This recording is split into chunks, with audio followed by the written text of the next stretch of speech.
छत्रपती संभाजीनगर जिल्ह्यातील गंगापूर तालुक्यातल्या शिल्लेगाव परिसरात रात्री झालेल्या मुसळधार पावसामुळे शेतकऱ्यांचं अतोनात नुकसान झालेलं आहे। आपण बघू शकता की हा शेतकऱ्यांच्या शेतातला मका हे पीक आहे आणि हे पीक पूर्णपणे जमीनदोस्त झाल्याचं पाहायला मिळतंय आणि अजूनही या मका पिकामध्ये गुडघ्या इतकं पाणी असल्याचं आपल्याला पाहायला मिळते। अगदी डोक्याच्याही वर गेलेले हे मका पीक आहे जे पूर्णपणे आडवं झाल्याचं आपल्याला पाहायला मिळतंय। हा काढणीला आलेलं मक्याचं पीक आहे।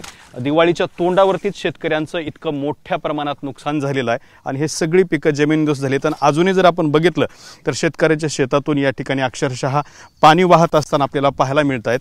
हे शेतकरी आहेत जे हे पीक आता कसं बसं वाचवण्याचा या ठिकाणी प्रयत्न करतायत, मात्र संपूर्ण पीक आडवं झालेलं आहे। शेतकऱ्यांच्या शेतात अगदी गुडघ्या इतकं पाणी असल्यामुळे सुद्धा हे सगळे शेतकरी हवालदिल झालेले आहेत आणि हा एकट्याच शेतकऱ्याचं नाही तर या परिसरातल्या शेकडो शेतकऱ्यांचं अशा पद्धतीनं अतोनात नुकसान झालेलं आहे। संपूर्ण शेतातला हा जो मका आहे तो जमीनदोस्त झालेला आहे, पूर्णपणे आडवा झालेला आहे आणि ही जी मक्याची कणसं आपण या शेतकऱ्यांच्या हातातली पाहताय ते अक्षरशः काढणीला आलेली आहेत। पूर्णपणे दाणे भरलेले हे मक्याची कणसं आहेत, मात्र हे असं शेतकऱ्यांचं नुकसान झालेलं आहे। त्यामुळे लाखो रुपयांचं शेतकऱ्यांचं आता नुकसान होते।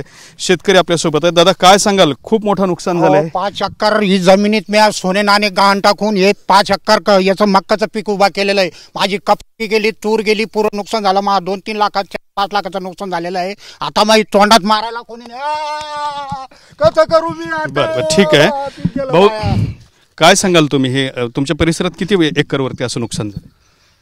आमच्या संपूर्ण गंगापूर तालुक्यामध्ये मक्काचं क्षेत्र सगळ्यात जास्त प्रमाणामध्ये आहे। त्यानंतर नंबर 2चं कपाशी या पिकाचं जास्त क्षेत्र मोठ्या प्रमाणात आहे। तर या ठिकाणी 18 आणि 19 तारखेला जो अतिवृष्टी आणि ढगफुटी सदृश्य जो पाऊस झाला तर त्यानं आमच्या गंगापूर तालुक्यातलं शिल्लेगाव, सिद्धनाथ वाडगाव, गवळीश्वर या पंचक्रोशी येथील सर्व शेतकरी बांधवांचं हातातोंडाशी आलेलं पीक या ठिकाणी हिरावून घेतलेलं आहे। अक्षरशः सर्व शेतकरी त्या ठिकाणी खूप मोठ्या चिंतेमध्ये आता आपलं जीवन जगतायत। म्हणून अशा दिवाळीसारख्या महत्त्वाचा सण हा तोंडावर आला आणि या प्रसंगामध्ये या ठिकाणी हे संकट त्या ठिकाणी घोंगवलं। म्हणून मायबाप सरकारला आता विनंती आहे की आमच्या शेतकऱ्यांची दिवाळी गोड करण्यासाठी तुम्ही त्या ठिकाणी नैसर्गिक आपत्तीचं अनुदान आणि पीक विमा जर तात्काळ मंजूर केलं तर त्या ठिकाणी आपले शेतकरी हे आपलं जीवन त्या ठिकाणी जगू शकतात। कारण की हे पीक उभं राहायला म्हणजे पीक आता थोडक्यात काढणीला आलं होतं आणि काढणीला आलेलं पिकाचं इतकं मोठं नुकसान म्हणजे 100% नुकसान त्या ठिकाणी झालं। मग आता याच्यानंतर हे पीक उभं करण्यासाठी त्यांनी बियाणं, खतं, औषधं हे सर्व आपल्या जवळच्या दुकानातून माता भगिनीचे सोने नाणे गहाण ठेवून काही उधारीवर काही व्याजानं पैसे घेऊन त्या ठिकाणी आणलं होतं आणि हे पीक कर्ज घेऊन या ठिकाणी हे पीक त्यांनी उभं केलं होतं। म्हणजे आता बँकेचे पैसे कसे फेडायचे, दुकानदाराची देणी कशी द्यायची, दिवाळी कशी साजरी करायची आणि आपल्या मुलाबाळाचे लग्न हे दिवाळीनंतर सुरू होत असतात तर आमच्या शेतकरी बांधवांनी करायचं कसं, असा दुहेरी प्रश्न या ठिकाणी पडला। म्हणून खूप मोठं या ठिकाणी संकट आमच्या शेतकऱ्यावर घोंगवलं आणि हे पीक नुसतं नुकसानीच नाही। तुम्हाला मी आता या ठिकाणी एक मक्काचं कणीस आमचं हे पाण्यातून काढून दाखवलं मी तुम्हाला, हे पाण्यातून काढून दाखवलं।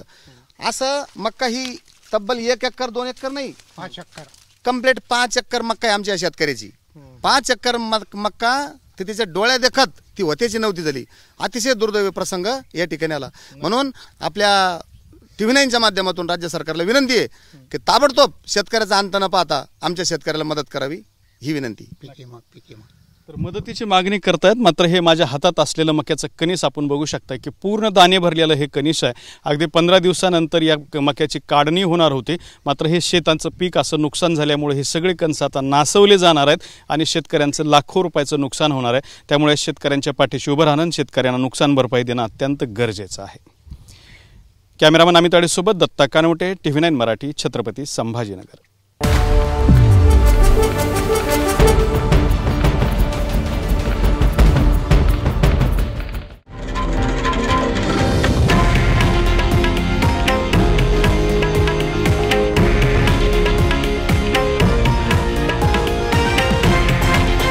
हे आहे देशातील नंबर 1 न्यूज नेटवर्क आणि आपण पाहत आहात TV9 मराठी, एकमेव।